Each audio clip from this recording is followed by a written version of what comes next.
The topic of starter switches came up recently, namely replacing the rubber boot here on the power connection to the switch.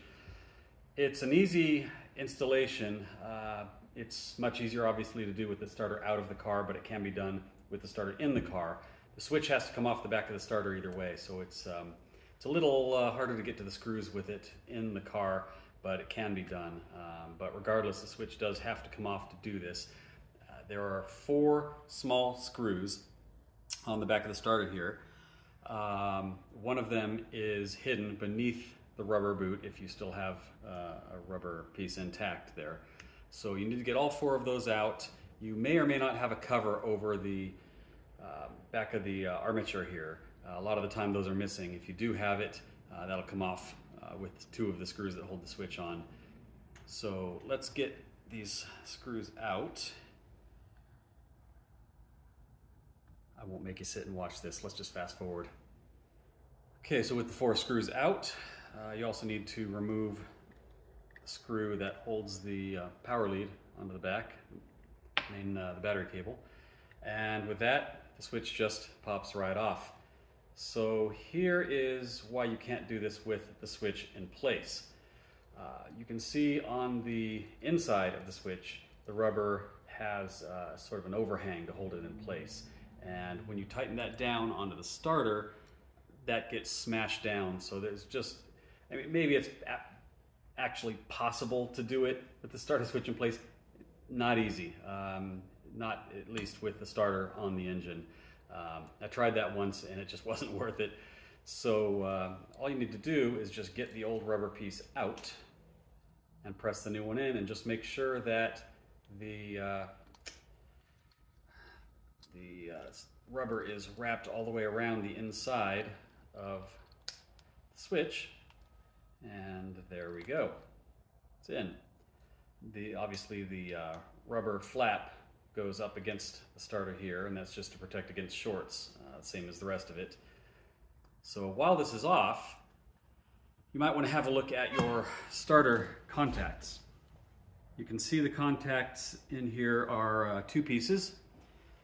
You've got one that has the power cable connection on it, and the other one gets bridged by the switch. You need to make sure that these are tight first off, and you also want to check for any wear where the starter switch engages those plates. There will be an arc. It tends to eat away at the copper, and if it's eaten away too far, you won't get good contact. And the same goes for the back of the starter switch here. You want to make sure that that has a good seating surface to mate up to these 2 plates.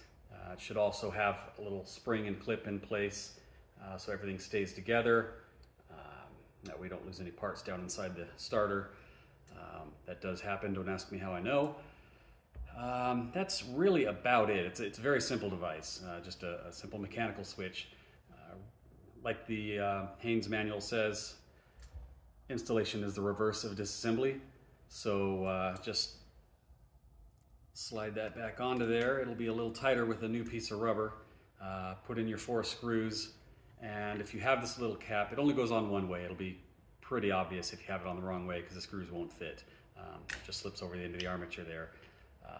Get the screws back in, snug them up, and you should be good to go. Just before I posted this, another subject came up, and that's starter removal. A lot of guys have a lot of trouble getting the starters out of these cars, and it can be tricky. It's a little tight in there. It's a lot tight in there, actually. So everybody sort of has their own method for doing this, bringing it up, dropping it down, loosening this, removing that. A lot of it depends on the state of disassembly. In this case, you can see I have the manifolds off. Makes it a lot easier. It's almost worth pulling them off just to make the job this easy.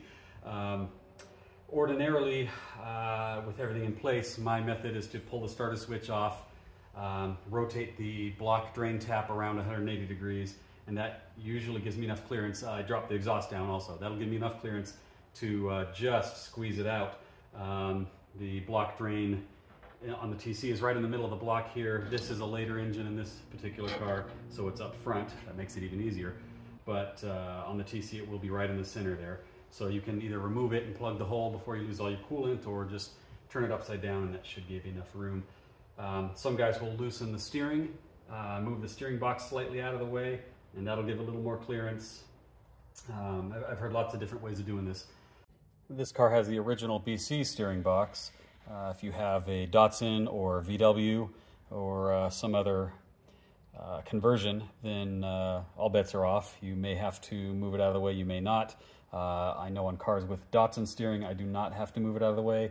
The BC steering, generally I don't have to. Just kind of depends on the setup. Everybody's car is set up a little differently. The main thing is, no matter what your method, is finding the angle to get it out. You could spend a half an hour fighting with it, walk away frustrated, come back, and it just slips right out. You just have to find that right angle. And generally speaking, the right angle, as you remove it, once you get the bolts out, which I still need to finish doing, is to find the angle where the starter can squeeze past the steering column and still clear the block back here where the armature goes through, where the starter gear is. So you're going to pull back just a little bit, start to lift it up. This is where you're going to run into problems with the starter switch if you have the exhaust in place. You can rotate this around to help you, or you can just take it off. It's easier to just take it off. And also that drain would be right here. That's going to give you a little trouble on the starter housing. Once you can sort of squeeze it past that, rotate it to get the ear of the starter housing here, or the end cap, above the steering column. Keep pulling back and up and sort of twist it around as it comes past the housing like that. So you see you're coming out this way, and then it just sort of comes out like that. So going back in, get this starter cable out of the way. Just like Haynes says, reverse of disassembly. So you're going to want to get it under the exhaust manifold there, assuming it was there, back here, because the manifold is going to be right here. It's going to be in your way. So drop it down, sort of twist as it goes in, and then back through the block and into place. Like that. So that's basically it. Just get your bolts back in, put everything back together, and you're on your way. Hope that helps.